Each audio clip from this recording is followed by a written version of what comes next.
Ha llegado el momento de escuchar la palabra de Dios. Un potente mensaje extraído de las Sagradas Escrituras. En la voz del pastor Carlos Hoyos.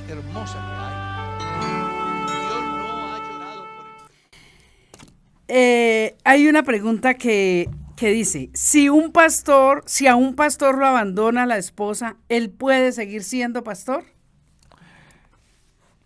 Es bastante compleja la pregunta, porque dependiendo de los móviles que lleven y de la voluntad de la pareja, porque puede darse.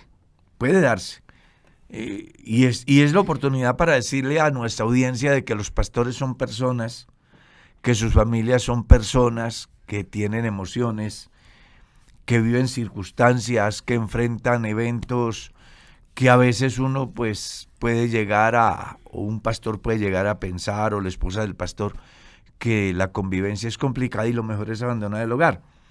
Pero cuando ese fenómeno se da, la iglesia tiene un departamento que se llama la Red de Familias, que son personas capacitadas en el área de la psicología, en el área de la consejería pastoral, consejería familiar, y pudo haberse dado que por alguna circunstancia la esposa ha abandonado al pastor, pero luego el pastor pide ayuda, la encuentra, lo reúnen, aclaran, porque muchas veces las parejas tienen dificultades en el sentido de que son orgullosos y entonces requieren un árbitro que sea neutro. Dificultades como cualquier pareja. Como cualquier pareja.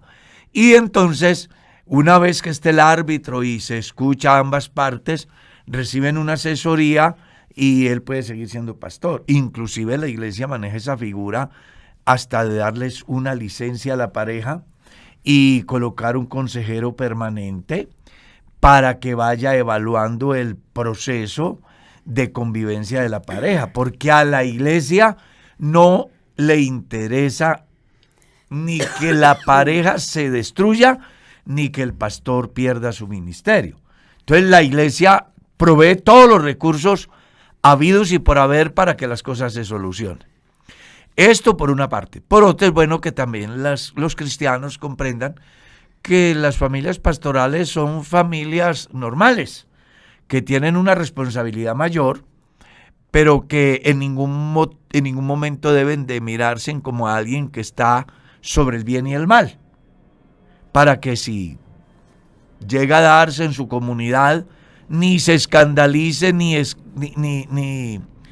haga escarnio, ni difame, sino más bien ore por su pastor. Amén, amén. Para que las cosas puedan solucionarse, pues es un hombre a quien Dios ha escogido y el enemigo posiblemente le genera ataques de ese orden, y entonces pues se requiere la ayuda de Dios, y por supuesto que ahí está la iglesia para hacer un acompañamiento desde todas las áreas, incluyendo la disciplina, porque puede darse que al pastor se le ha ido también la mano, y entonces la iglesia busca no solamente subsanar, sino también en un momento dado disciplinar, a fin de que el pastor entienda que el ministerio es muy importante, pero más importante que el ministerio es su familia.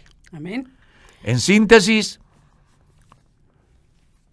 si el problema... Exacto, y si insiste, es decir, si el problema persiste allí, el pastor no podrá seguir siendo pastor. No puede seguir solo. No podrá, porque entonces se cumple lo que dice Pablo en la carta a Timoteo, su primera carta, capítulo 3.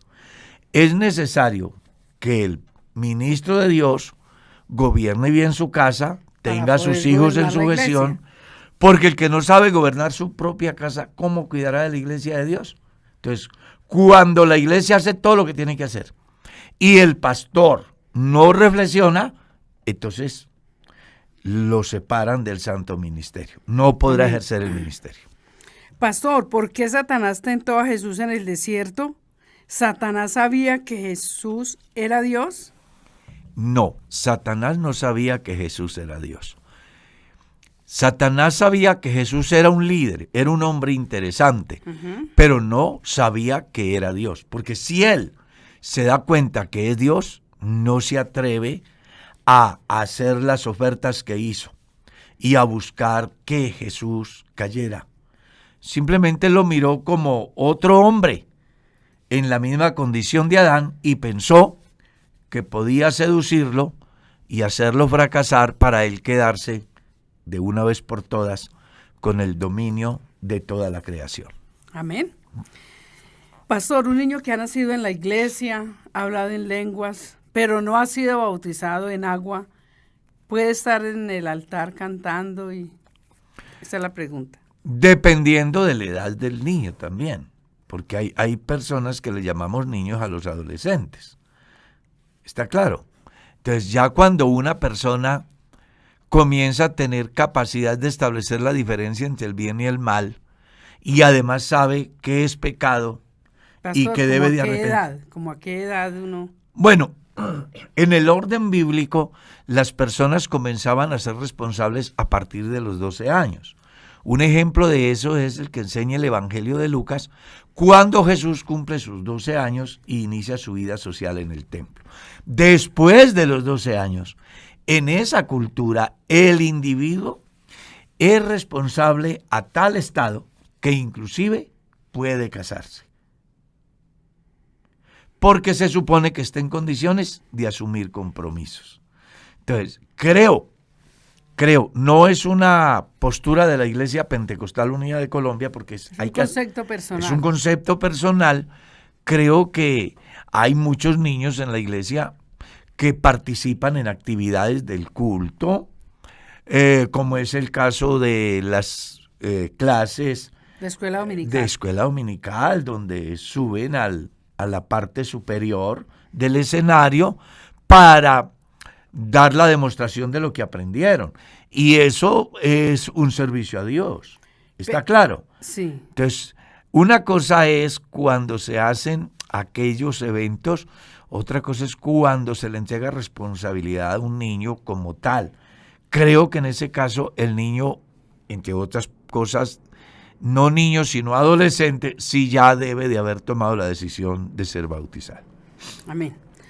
Pastor, hay una pregunta que nos enviaron que me parece pues como, no sé, bueno, dice, ¿puede la junta local de una iglesia reunirse o hacer convocatorias sin estar el pastor o sin consentimiento del pastor? Reglamentariamente no puede. ¿Por qué? Porque el pastor es el presidente de la junta local y él es el llamado a convocar a la junta a reuniones. ¿Cómo lo hace el pastor? A través de su secretario o su secretaria. El pastor le dice al secretario y la secretaria, por favor, convoque reunión para tal día a tal hora. O depende de la reunión que tengan. Sí. No. Si de pronto se reúnen para hacerle un agasajo al pastor, entonces. Con todo y eso, si va incluido presupuesto de la iglesia, no pueden ellos hacer eso. Ellos no deben de. Ellos deberán, vamos a colocar un ejemplo aquí. El pastor Pepe va a cumplir años mañana y la junta local quiere hacerle un reconocimiento, yo qué sé, un almuerzo. Si ellos van a poner de su bolsillo el costo, vaya, no hay ningún problema. De decirle al pastor. Claro, pero si es de los ingresos de la iglesia, ellos deben de llamar al conducto regular, que en este caso es el supervisor del distrito, para decirle, hermano supervisor, habla con el fulano de tal, en representación de la junta, es que nuestro pastor va a cumplir años y queremos hacerle un pequeño detalle. Y hemos pensado en sacar, yo qué sé, 100,000, 200,000, o queremos darle un vestido, por ejemplo, y queremos sacarlo del fondo local. ¿Usted qué dice? Si el supervisor autoriza, sí, lo podrán hacer. Yo no sabía si el supervisor no autoriza, no podrán hacerlo, porque es que la junta local no es un departamento autónomo, es un equipo que tiene un presidente que se llama el pastor. Y a mí me parece que, no sé, eso sí lo dejo al pensamiento de la gente. En mi caso personal, a mí me quedaría muy complicado que se me acerquen a decirme, pastor, si queremos hacerle una reunión de cumpleaños y vamos a gastar un dinero, ¿usted qué dice? No, pues a mí me quedaría muy difícil aprobar. Bueno, pero eso ya son, es Pero decir, son algo cosas, como muy secular. Eso. Pastor, pero si es, por ejemplo, algo de la iglesia, un problema de algún hermano, No deben pueden. de reunirse No solos. pueden, porque entre otras cosas, hermana Mercedes, yo siempre he dicho a la junta local donde llego a ser pastor, que ellos serán mis coequiperos para determinados eventos dentro del desarrollo de la iglesia. Pero cuando se trate de manejar asuntos de carácter moral, de disciplinas relacionadas con pecados en algún miembro de la iglesia, pues que ese lo manejaré yo en primera instancia, porque ese es el proceso bíblico. Algunos pastores acostumbran a reunir a la persona que ha fallado y eso es lo que se vuelve es un escándalo. Y además va en contravía de lo que dice el debido proceso según Jesús en el capítulo 18 del Evangelio según San Mateo, que el proceso es simple. Si tu hermano peca, ve y llámalo estando tú y él solo. Entonces, en ese campo... Pero eso lo hace el pastor. Eso lo hace el pastor. Ahora, cuando el creyente persiste, entonces ahí sí toma uno o dos miembros de la junta local para generar conciencia. Yo creo que Pero la de junta deben partida, claro, las personas que son miembros de la junta deben de ser, primero, de buen testimonio, segundo, de ser personas muy íntegras, sin doblez, personas que tengan la seriedad suficiente como para escuchar, ayudar y no comenzar a divulgar los asuntos internos de las personas. Por eso estoy diciendo que el punto de partida es el presidente, que en este caso es el pastor, que está llamado a corregir, a exhortar, a amonestar, a orientar. Pero la junta local como tal no pueden convertirse en un tribunal al margen del pastor para hacerle juicios a creyentes en relación a su vida moral, familiar, en fin. Pastor, ¿cuál es su opinión acerca de un pastor que le diga a una hermana que debe salirse del trabajo porque su uniforme es sudadera o pantalón, que porque así no puede seguir sirviendo en el altar? Pues el pastor debería de pagarle el sueldo a la creyente. Ezequiel se ríe. No, es que, a ver, yo espero que aquí no me vayan a satanizar, ni a condenar. No, yo lo entiendo, pastor. Ni tan a la derecha, ni tan a la izquierda. Exactamente, vea. ¿Qué hace una niña de la iglesia trabajando, por ejemplo, en una empresa de construcción donde ella puede ser la interventora del edificio, es arquitecta o es ingeniera? Con una falda, subiendo segundo, tercero y personal en la parte inferior. Pues ella debe de cuidarse. Piensa que son extremos del pastor. Claro, son extremos. Es muy importante que también se entienda que hay mujeres que visten con falda y son más deshonestas que muchas que usan su pantalón por motivos laborales. Hay empresas donde el uniforme es un pantalón y la hermana lo utiliza en el desarrollo de su labor. Una vez cumple su trabajo, pues vuelve y utiliza su ropita que la identifica como una verdadera cristiana. Entonces yo creo que aquí el problema son los extremos. Son los extremos. Hay una niña de la iglesia que es profesora de educación física. Imagínese haciendo ejercicio con un grupo de estudiantes, con una falda. Ella necesita una sudadera. ¿Está claro? Entonces aquí no vamos a manejar extremos. Tampoco estamos diciéndole a la gente que el uso del pantalón es avalado y que el pastor Carlos dijo y que la iglesia lo dice, porque la iglesia no dice eso, ni yo tampoco lo estoy diciendo. Lo que estoy tratando de hacer entender es que no manejemos extremos. Pastor. Cuando alguien llega a imponer así, una situación, pues sería bueno que el pastor, para que la hermana no use su ropa de trabajo, pues simplemente le diga, hermana, le voy a pagar el sueldo y se acabó el problema. Pastor, en el caso que sucede también es que hay hermanas que se ponen el pantalón sin necesidad, o sea, el trabajo sí se puede usar falda porque están en una oficina, porque están en un lugar, pero aprovechan y usan sus pantalones. No le entendí bien. Sí, por ejemplo, utilizan, como dice hermano Ezequiel, utilizan el uniforme y taratá, pero en base a que es el uniforme, se van de paseo, se van a de, la calle, es decir, como para la calle, a hacer vueltas, se vienen para la iglesia. Es que yo creo, pastor, que como siempre lo ha dicho, ni tan a la derecha ni tan a la izquierda. Exacto. Yo debo tener respeto por las cosas de Dios, ¿sí? Si yo vengo de mi trabajo con pantalón, pues entonces debo siempre de cargar mi faldita, estar en la iglesia. Y terminada mi labor, me pongo llego a la iglesia y mismo voy a los baños, me cambio. Claro. Pero entonces eso es lo que pasa. Como también es bueno aclarar, yo he visto aquí en la iglesia aquí en las iglesias donde está, que la hermana trabaja en un laboratorio y el uniforme es con pantalón. Bueno, y ya llegan tarde. Y llega y dice, no, pero yo no me puedo perder el culto. A mí me ha pasado de estar a la puerta y llega la niña, hermano, qué pena. Me tocó venir porque no quería perderme el culto y salí, me vine rápido. Hombre, no se puede juzgar. Exacto, pero entonces también, pero pastor, cuando la persona toma. ¿Qué día sucedió? Que, por ejemplo, en una iglesia, que, por ejemplo, la hermana llegó, está bien, llegó de su trabajo, trabaja en un laboratorio, llegó y se hizo, bueno, normalmente en la iglesia, atrás. El hermano que estaba dirigiendo el culto, entonces la llamó a colectar la ofrenda. Yo pienso que esa hermana debió de decir no. Pero ella muy tranquila salió, colectó la ofrenda, se subió por el altar. Pero eso es falta también de cuidado del que está liderando. Porque antes de llamar a alguien, debe también mirar si la persona está en una condición adecuada. Porque eso me hace pensar que el que lidera no tiene idea de lo que está haciendo. Sí, eso sí. Sí, yo debo de saber cuál es la condición del que está.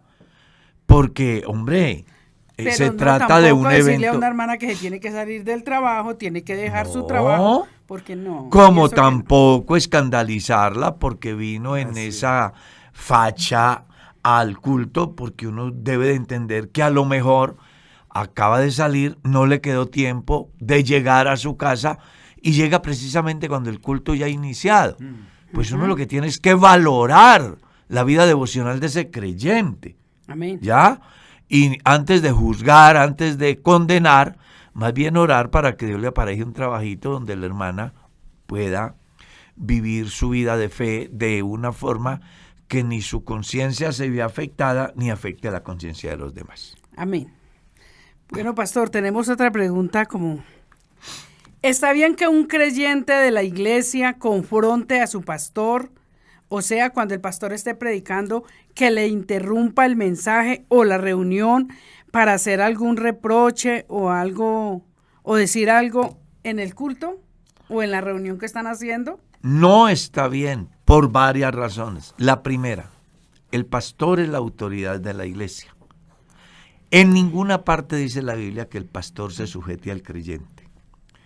La Biblia lo que dice es que el creyente debe de sujetarse al pastor. Entonces, como punto de partida es una falta de respeto a la autoridad. En la Biblia hay ejemplos de hombres como David, que aunque sabía que Saúl ya era desechado y pudo atentar inclusive contra la vida de Saúl, no lo hizo por la investidura que tenía Saúl. Él dijo, no tocaré con el ungido de Jehová. Además está escrito, no toquéis a mis ungidos. El pastor es un ungido de Dios y como tal debe de respetarse. 2, debe también el creyente respetar el escenario. Es que es el culto que se está haciendo a Dios. Hay un libro o 2 libros muy bonitos que me gustaría que lo leyeran. Uno se llama La teología del culto y otro se llama La teología de la predicación. En la teología de la predicación, uno encuentra el lugar que tiene la predicación en el culto. El culto primero es para Dios.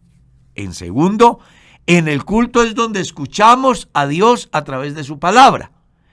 Si el pastor dijese algo que no se ajusta al pensamiento del creyente, el creyente debe ser lo suficientemente prudente como para esperar que termine el culto y como amigo acercarse o pedirle una cita al pastor para que le aclare las dudas. Porque muchas veces puede darse que el pastor se equivoca.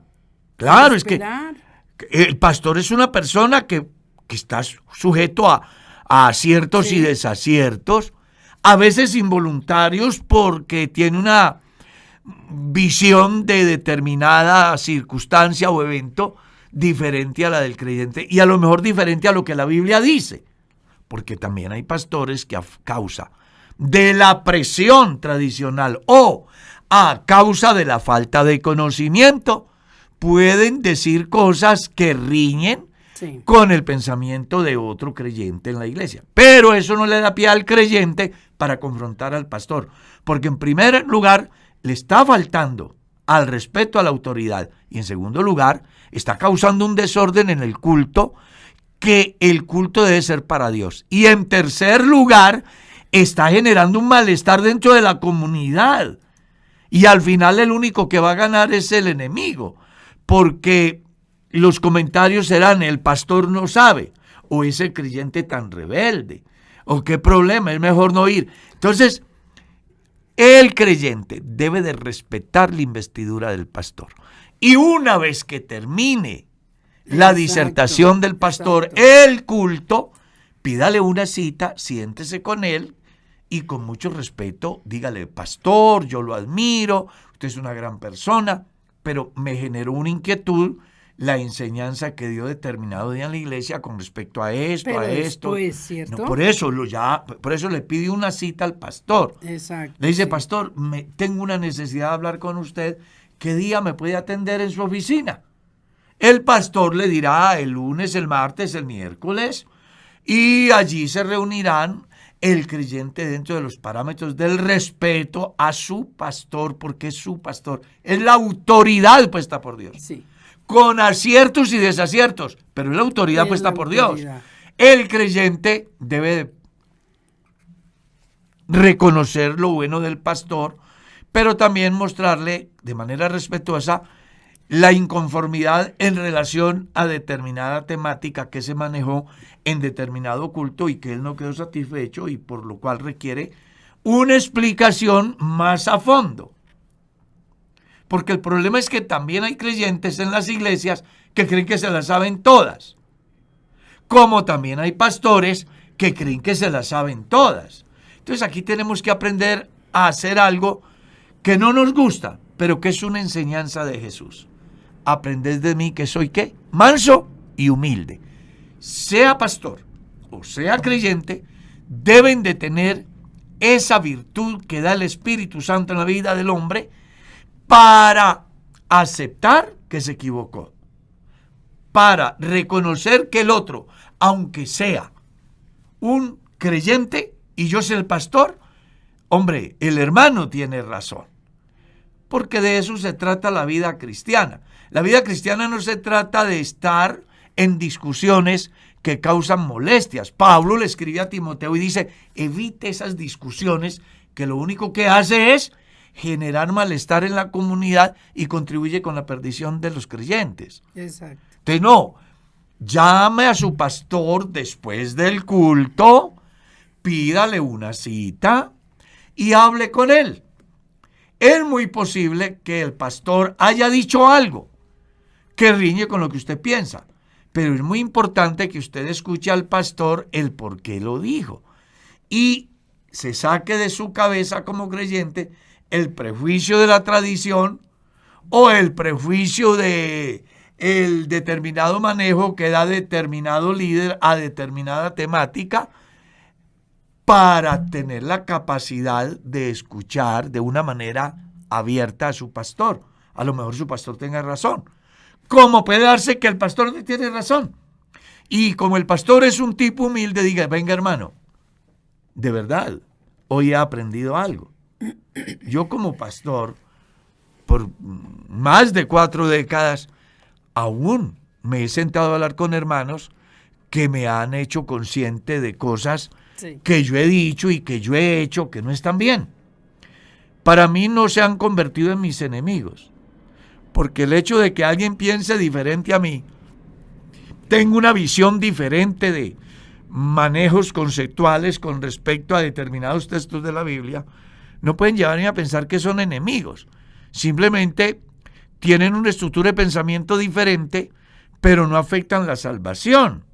Entonces yo tengo que tener la capacidad, la humildad suficiente para reconocer que me equivoqué y para corregirme. Y además agradecerle a la persona que me ha hecho caer en razón. Amén. Pastor, ha llegado una pregunta, más bien la miro como una confrontación con el pastor Carlos, pero si no la hago yo pienso que pueden pensar mal. Entonces dice, buenos días, pastor Carlos, ¿cómo está? Una pregunta que tengo desde hace años. Cuando usted era pastor en Trujillo, yo no era casada en esos días y estaba en embarazo. Usted fue a casa de mis suegros, del hermano pastor Ortiz, se despidió y a mí me dijo, hasta luego. Pues ni señora porque no eres casada, ni señorita porque estás embarazada. Entonces mi pregunta es, ¿qué era yo en ese tiempo para usted? Ve qué interesante la pregunta. Dios le bendiga. Hoy soy creyente bautizada. Lo primero, la felicito porque se casó y creyó al Evangelio. Eso es lo primero. Lo segundo, quisiera devolver el tiempo para no haber actuado así. Porque muchas veces uno comete errores a causa de falta de conocimiento. Creo, si eso pasara hoy, yo no lo manejaría así. ¿Ya? No lo manejaría así. Se dice por falta de conocimiento. Pero ese evento, imagínense, hubo en el 80. Eso hace más de 40 años. Pero qué alegría saber que ahí está la persona y que por lo menos le generó inquietud.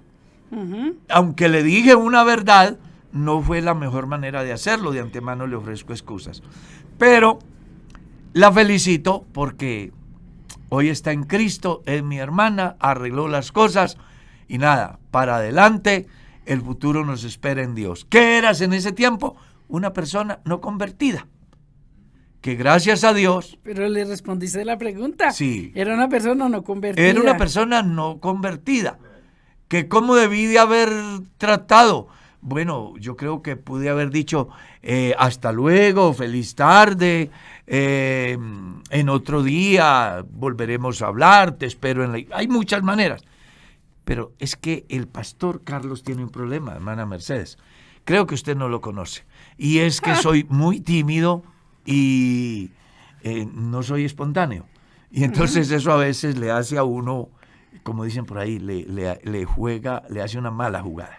¿Sí? Pero de hecho, perdón, felicitaciones y qué bueno que algún día nos podamos encontrar para que nos comamos un sancocho. Muy buenos días, Dios le bendiga. Un saludo especial desde Holanda. Tengo una inquietud. Una hermana recién convertida al Evangelio, bautizada en el nombre de Jesús, siendo casada con un hombre inconverso que la abandonó por 7 años de no vivir juntos. Perdón. La ultrajó, la rechazó y fue muchas veces infiel y descubierto. Sí, o sea, se dejó coger con, como dicen por ahí. ¿Pero quién fue el infiel? El esposo. El esposo. Pidió el divorcio. Ella tuvo un desliz. Él pidió el divorcio. Él pidió el divorcio. Eso. ¿Y ella qué? Fue muchas veces infiel y descubierto el hombre. Sí. Pidió el divorcio. Ella tuvo un desliz con un novio de su juventud.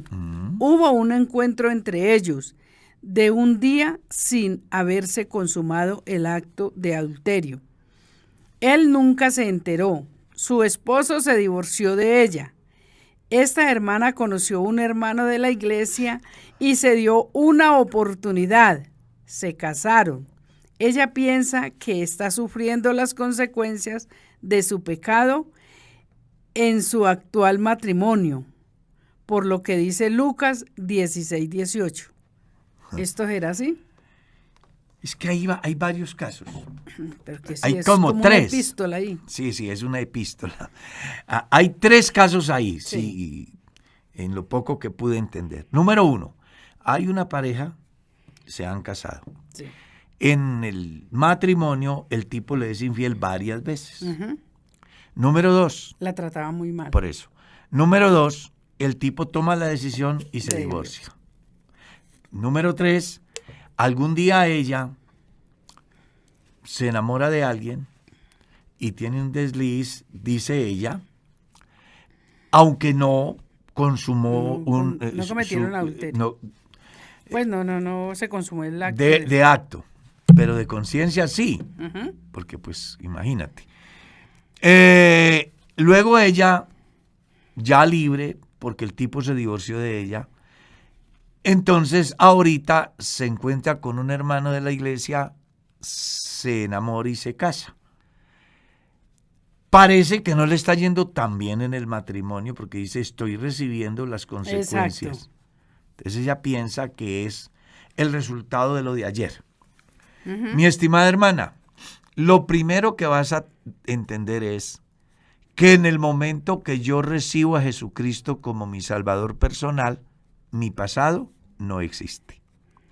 El hecho de que tengas problemas hoy en tu matrimonio no es la consecuencia de el pasado, sino más bien la consecuencia de lo que está viviendo en el presente. Puede ser de que a causa de el fenómeno de conciencia que persigue a las personas, impulsado por el mal para quitarle la paz, su reacción en la relación actual traiga controversia y le genere problema. ¿Qué le aconsejaría yo? Número 1, descanse en Dios. Su pasado no cuenta. No cuenta. Número 2, trate de soportar a su compañero, o mejor, sopórtelo, porque en la Biblia está claro, soportando los unos a los otros en el temor de Dios. Para que un matrimonio permanezca en el tiempo, se requiere de una actitud que se llama tolerancia, soportar. Nosotros llevamos 45 años de casados. ¿Y usted cree que el hermano Carlos ha sido buena personita? No, si Mercedita está con el hermano Carlos porque se lo ha aguantado, lo ha soportado. No digo de allá para acá. Pero sin duda alguno... Cuidado que hermano Darwin está escuchando el programa. No le dé mal ejemplo. Pero es muy importante que... No, es que es verdad, hermana Mercedes. ¿Recuerdas aquella boda de oro que hicimos? Donde le pregunto a la hermana, después de 50 años de casada... No lo hicimos los dos, pues que se celebró. Sí, se celebró. Sí. Yo celebré la ceremonia, Exacto, le pregunto sí, a la hermana... Hermana, ¿usted cómo ha hecho para convivir con este hombre 50 años? Me dijo, soportarlo. Le pregunté a él, ¿usted cómo ha hecho para vivir con esta mujer 50 años? Aguantármela. Está y bien. se soporta o se aguanta por una razón, porque se ama. Y entonces el amor es superior a los defectos que pueda tener la otra persona.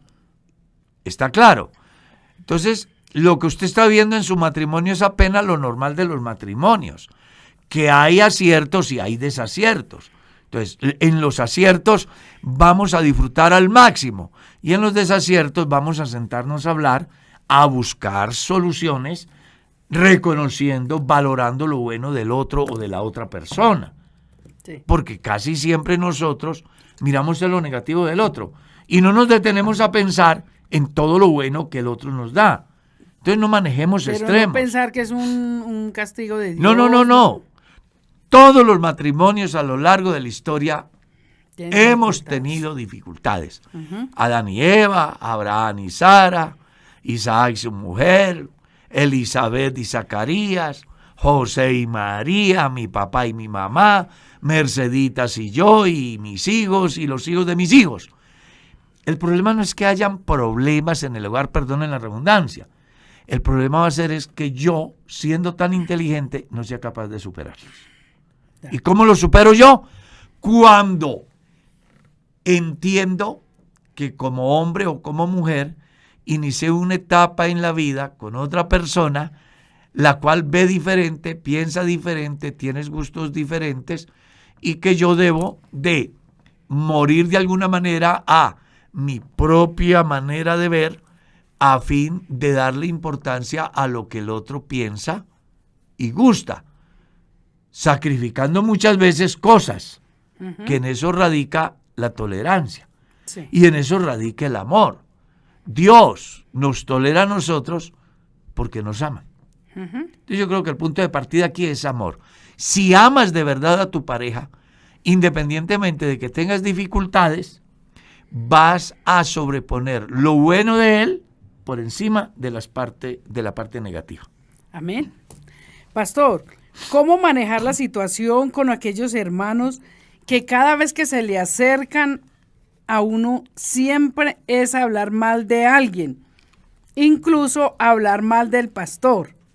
Y yo no les confronto por no tener problemas con ellos, pero quisiera que por favor me ayudara. ¿Qué debo hacer para no quedar en desacuerdo? Esa pregunta es muy fácil de responder y Mercedita ya la ha respondido más de una vez. Respóndala usted. Hermano Ezequiel.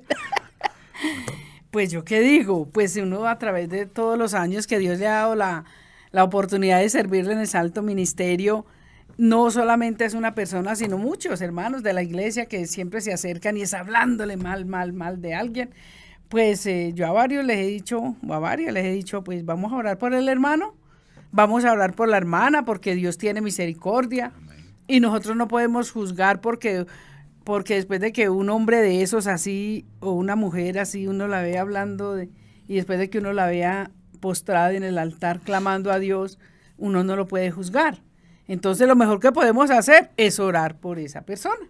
Yo recuerdo un evento en una iglesia donde alguien se ha acercado a hablar mal de un creyente y Mercedita le dijo, camine, vámonos para el altar, oremos horita y media por él. Sí, siquiera horita y media. Y se le acabó el problema al hermano. Lo que pasa es que muchas veces las cosas suceden porque uno ahí les escucha y como que les alimenta. Entonces ellos se deleitan venir a hablar de los hermanos de la iglesia, del pastor, de la familia, pero es mejor cortar de raíz. Hermana, es mejor orar. Mercedita lo ha resuelto simple. Vamos a orar. Cuando vienen a mí directamente, yo ¿Más tengo, duro? Bueno, de pronto sí, más duro soy yo. Porque lo que yo le he dicho a la persona ¿es verdad lo que están diciendo? Sí, es verdad, entonces arrepiéntase, corríjase. Es el ángel de Dios que quiere evitarle una tragedia. No, hermano, no es verdad, entonces ¿de qué se preocupa? Pero, dele gracias a Dios que lo está previniendo, porque puede darse que en el futuro usted esté al frente de esa situación. Pero en ese caso es cuando uno sea como la persona de la que están hablando. Pero ahí es un creyente que dice que cada que se acercan a él, un hermano, es hablarle mal de los demás, que él cómo hace, que no se quiere que no se involucre él, que convide el hermanito a orar. ¿Ahora? ¿Y verá? Vea, hermano, qué pesar de cómo así que eso le pasa a mi pastor. Ay, cómo lo siento. Camine, vámonos a orar por él. Exacto. Siquiera 1 o 2 horitas. Y se le acaba. O lo invito mañana a que estemos en oración y ayuno pidiendo por la vida del pastor y su familia. O por la vida del creyente. Y verá que ese espíritu de murmuración se ha erradicado. No, es que de verdad. No, pero es que eso se ve mucho. Se ve mucho. Y lo más tremendo de todo en esto es que la persona que mueve la lengua cree que es mejor que el que cometió el pecado. Y resulta que murmurar es un pecado tan grave como el otro. Que a lo mejor el que cometió el pecado ya se arrepintió. Y persiste pecando al estar murmurando del hermano. Amén. Entonces lo mejor que hacer es orar por esa persona. Sí, señor. Mandarlo a orar, convidarla a orar o convidarlo a orar y se acaba el problema. Hermano pastor, ¿puede un hermano ser pastor si tiene su cuerpo con tatuajes? Sí. Sí, se supone que por causa de el encuentro que ha tenido con Dios, pues su vida pasada ya no existe. La iglesia no tiene, hasta donde yo, puede ser que algo, pero realmente desconozco que la iglesia tenga una postura relacionada a ese tema de prohibición para quien tiene un tatuaje. Conozco pastores que tienen tatuajes, no los exhiben. Pero hay cosas que sí se hacen muy visibles. Ahora, si el pastor, siendo pastor, va a hacerse tatuajes, eso ya es otra cosa. Pero si los consiguió en el mundo. Pero si era inconverso, no era convertido y en sus locuras se ha hecho tatuajes, pienso que no le va a afectar para nada. Es una postura personal, no es de la Iglesia Pentecostal Unida, sino personal. No le va a afectar. Yo conozco pastores que tienen tatuajes en las manos y ellos simplemente utilizan su ropa adecuada. Y cuando alguien les ve, dice, no, esa es la cicatriz puede ser, del ayer. Por ejemplo, hermanas que tienen permanentes, pero eso fue en su vida pasada. Usted sí sabe, usted toca un tema muy importante. Alguna vez en la iglesia llegó una hermana y pues tenía unas, se llaman permanentes en las cejas, ¿sí es así? Y resultó pues de que yo le dije al director del programa que esa personita no la veía apta para que estuviera liderando un proyecto tan importante. Y resulta, no, lo que pasa es que eso a ella le sucedió cuando no conocía a Dios. Pero esa mujer es una gran cristiana y pues simplemente ese es el resultado del ayer. Y le dije, bueno, no hay problema. En la iglesia hay creyentes, esas permanentes son similares a los tatuajes. Exacto. Y no se puede satanizar ni condenar a un hermano, ni privarlo de servir a Dios por una situación de esas, que ya no existe en la presencia de Dios y que en la conciencia del hermano tampoco. Que quienes murmuren están haciendo más mal que la persona que tiene esa huella del ayer. Porque el pasado no cuenta. Así es. ¿Los apóstoles fueron bautizados y por quién? Bueno, el Evangelio muestra que Juan bautizaba y bautizó a por lo menos 2 de los apóstoles. Y lo normal, si Jesús se bautizó, ¿Va a ser? Lo normal es que hayan sido bautizados. ¿Por quién? Bueno, algunos fueron bautizados por Juan el Bautista y los otros, pienso, porque esta respuesta aquí es muy subjetiva, deduzco que fueron bautizados por Jesús. La Biblia no dice que tal apóstol lo bautizó Jesús. Eso no lo dice la Biblia. Es algo que manejo de manera subjetiva a través de deducir que si Jesús, siendo el Cristo, siendo perfecto, se bautizó, pues los discípulos, por lógica, debieron de ser bautizados. Uno, pues por Juan, y posiblemente los otros por el Señor Jesús o por alguno de los que el Señor Jesús haya autorizado para bautizar, porque también encontramos en la Biblia que Jesús no bautizaba sino sus discípulos. Entonces es muy interesante la pregunta, pero no hay una forma de responderla textualmente. ¿Qué podemos decir? Que por lo menos 2 de los apóstoles fueron bautizados por Juan el Bautista, que fueron los que siguieron a Jesús. Y los otros a lo mejor hayan sido bautizados por estos o hayan sido bautizados por Jesús, pero ya vuelvo y digo, es algo muy subjetivo. Amén. Pastor, aquí hay una pregunta, dice Dios les bendiga, una pregunta. La señora que era mi esposa se fue de la casa, me dejó con la bebé, luego presentó carta de divorcio y me denunció por manutención. Los 2 somos cristianos, soy responsable, pero hay momentos que no tengo dinero y ella me quiere llevar preso. ¿Qué puedo hacer? No, a él no lo van a llevar preso por eso, si la ley comprueba que él no tiene los recursos. ¿Y que ella se fue? Claro, ahí lo dejó. claro. Si ella se ha ido Porque y lo ha abandonado. Porque puede ver por el bebé. Es más, la Corte Constitucional emitió un fallo muy interesante al respecto. En ese caso, él puede hacer uso de ese fallo de la Corte Constitucional que dice que cuando alguien abandone el hogar, exacto, sí. debe de pagarle. No tiene ese conocimiento. Claro, ella no sabe. La Corte Constitucional en uno de sus fallos dice que cuando alguien abandona la pareja diciendo que me divorcio, que porque el amor se me acabó, que no es tan así. Que la persona que abandona debe de pagarle al que abandonó. En este caso, si él hace uso de ese fallo de la Corte, hombre, ella será la que tendrá que pagarle prejuicios a él.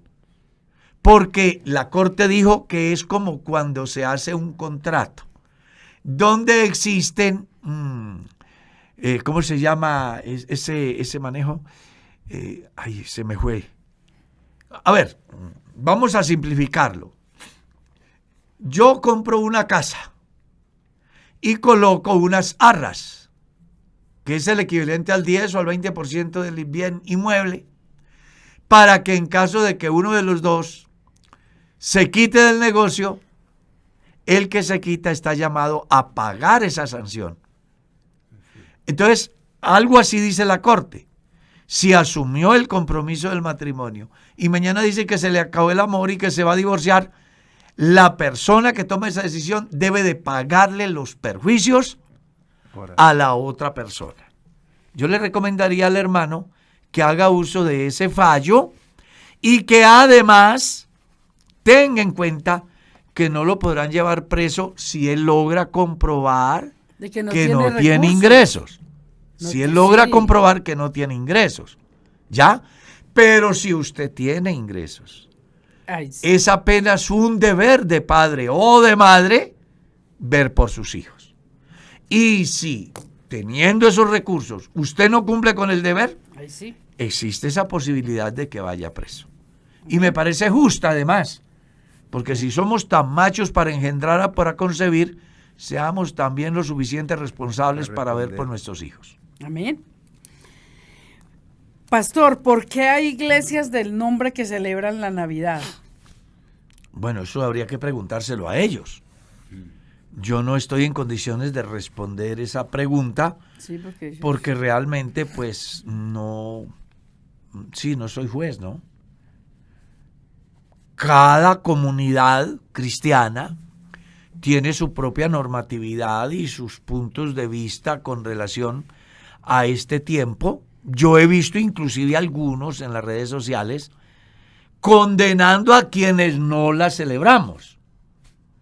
Pero creo que el condenar a quien no la celebra o el condenar a una comunidad porque tiene ese pensamiento, pues no está bien ni de uno ni de otro lado. Sí. Cada uno será responsable ante Dios. En mi caso personal, en más de 50 años no se me ha ocurrido, y creo que los días que me faltan no se me ocurrirá. Porque en primer lugar, Jesús no nació en diciembre. En segundo lugar, no existe estadística que diga que Jesús nació el 24 de diciembre. Porque parece ser, bíblicamente, parece ser que lo importante de Jesús no es el nacimiento, sino lo que Él hace a favor de, a través de su muerte y su resurrección. Y por eso es que la Biblia no lo destaca. La Biblia muestra el nacimiento de Jesús. El nacimiento de Jesucristo fue así, estando José desposado con María, su madre. Antes que se juntase, se halló que había concebido el Espíritu Santo. José, su marido, como era justo, no quiso infamarla. Quiso irse dejándola en secreto. Y estando en estas, un ángel del Señor le apareció en sueño a José y le dijo: no temas en recibir a María tu mujer, porque lo que en ella es engendrado del Espíritu Santo es, y dará a luz un hijo, y llamará su nombre Jesús, porque él salvará al pueblo de sus pecados. Y todo esto aconteció para que se cumpliera lo dicho por el Señor, por boca del profeta, cuando dijo: he aquí la Virgen concebirá y dará a luz un hijo y llamará su nombre Manuel, que traducido es Dios con nosotros. Despertando José del sueño, hizo como el ángel le había dicho y recibió a su mujer, pero no la conoció hasta que dio a luz a su primer hijo y le puso por nombre Jesús. Eso es lo que dice la Biblia. Amén. Pero no dice qué fecha. La fecha se la han inventado los católicos, los carismáticos y otros. Exacto. Pero el cristiano no está llamado a hacer otra cosa diferente a lo que la Biblia dice. Amén. ¿Y qué es lo que la Biblia dice? Bueno, que Jesús fue concebido por obra y gracia del Espíritu Santo, que Jesús nació en una pesebrera, que era tiempo de invierno, de tal manera, claro, según la concepción de la tradición, Jesús nació en tiempo de invierno. Y en ese tiempo de invierno, los pastores reúnen sus ganados, sus ovejas. ¿Por qué? Para que no mueran de frío. ¿Está claro? Entonces, ¿cómo se explica que los pastores aquella noche estaban guardando las vigilias en los pastizales cuidando sus ovejas? O sea, no era invierno. Fue otra época diferente a diciembre. Listo. Por eso estamos diciendo que Jesús no nació en diciembre. Y que la Biblia no dice qué fecha. Y que no existe una estadística confiable que diga en tal fecha. Nos ceñimos a lo que la Biblia dice. Cristo fue engendrado por obra y gracia del Espíritu Santo, nació, creció, fue y murió por nuestros pecados, no se quedó en el sepulcro, resucitó y hoy está vivo. Amén. Eso es lo que creemos, eso es lo que predicamos. Amén. Pastor, aquí hay una pregunta también sencilla. Dice, ¿cualquier hermano lleno del Espíritu Santo puede orar por un enfermo ungiéndole con aceite? Sí. Claro. Claro que sí. Eso es lo que dice la Biblia. La recomendación apostólica es, ¿está alguno enfermo entre vosotros? Llame a los ancianos que son en nuestro tiempo diáconos. ¿Ya? Pero, según San Marcos capítulo 16, las personas que creen al Evangelio tienen la autoridad. Las personas que creen al Evangelio y se bautizan tienen el privilegio de ser salvos y además la autoridad de orar por enfermos y que sean sanos. Amén. Pastor, hay una pregunta, déjemela responder. ¿Se puede comer natilla, buñuelos y tamales en este tiempo? Pues, claro que sí, yo como y me traen. Claro. Dependiendo del concepto religioso que se tenga. Claro, no, porque se da en este tiempo, mucha gente hace y le mandan pero es muy importante que también las personas comprendan, porque cuando uno lee la carta a los Corintios, habla precisamente de los sacrificados a los ídolos. Dice, de todo lo que os sirvan en la mesa, comed sin preguntar. No, yo no le pregunto a nadie. Exactamente.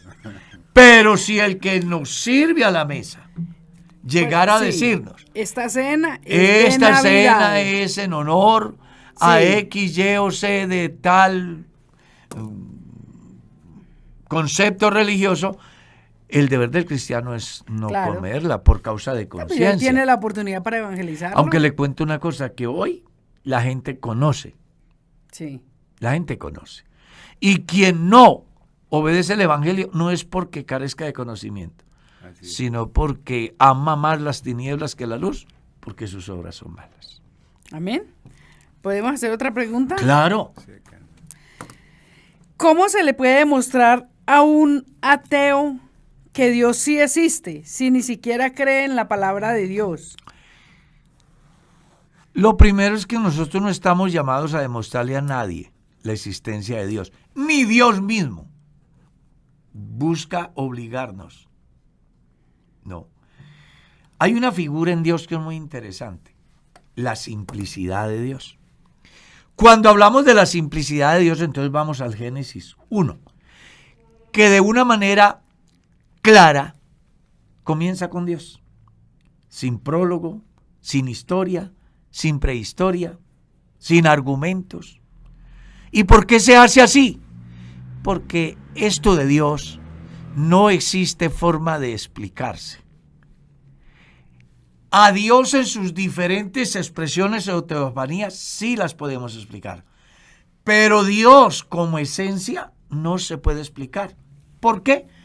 porque Dios no tiene principio ni tiene fin. Entonces, yo no estoy llamado a comprobarle a alguien la existencia de Dios. Mi deber es predicar el evangelio. Y si la persona cree, aleluya. Y si no cree, aleluya. Porque al final yo estoy cumpliendo una misión, presentando al Dios que no tiene historia, que no tiene prehistoria, en razón a que no tiene principio ni tiene fin. Y lo único que yo puedo explicar es lo que tiene principio y tiene fin. Entonces, tratar de persuadir a un ateo acerca de Dios para que él crea, pues realmente es un tiempo perdido. Y mucho más cuando él dice que no cree ni en la Biblia. Pero hay maneras de generar conciencia en el ateo acerca de lo que nosotros creemos. Por ejemplo, no hay efectos sin causa. Entonces, nadie puede pensar que el sol aparece por casualidad. Tuvo un gestor, uno que lo diseñó, uno que lo cargó de energía y lo colocó allá. Eso no está ahí por casualidad. La vida misma no es el resultado de la casualidad. Para que un individuo esté hoy ambulando por las calles, conduciendo un vehículo, manipulando un sistema, ocurrieron por lo menos una competencia de más de 250 millones de hermanitos y Dios en su infinita gracia le permitió a usted venir aquí. O sea, hay tantas cosas por las cuales se puede probar la existencia de Dios a través de las cosas hechas. A través de las cosas hechas. Pero hacer que un ateo crea, pues eso va a depender no de lo que yo haga, sino de la disposición del individuo y del favor de Dios, que es el que produce el querer como el hacer, por su buena voluntad. Yo no convenzo a nadie. Y la mayoría de las veces es necedad de las personas. Claro. Porque un hermano estaba evangelizando a uno que decía ser ateo. Dice, pero seguro. Y le dijo, pa' Dios que yo soy ateo. Entonces. No, y que el ateo más ateo cree. Porque pregúntale al ateo más ateo hoy. Por eso. Y él le dirá que está viviendo en el año 2022. Amén. Y cuando alguien dice que vive en el año 2022, está de alguna manera aceptando que hace 2022 años hubo un evento. Amén. Que cambió la historia. Amén. ¿Cuál fue ese evento? La manifestación de Dios en carne, que cambió la historia de la humanidad en dos etapas, un antes y un después. Amén. El tiempo se fue, hermana Merceditas. Sí, ofrecemos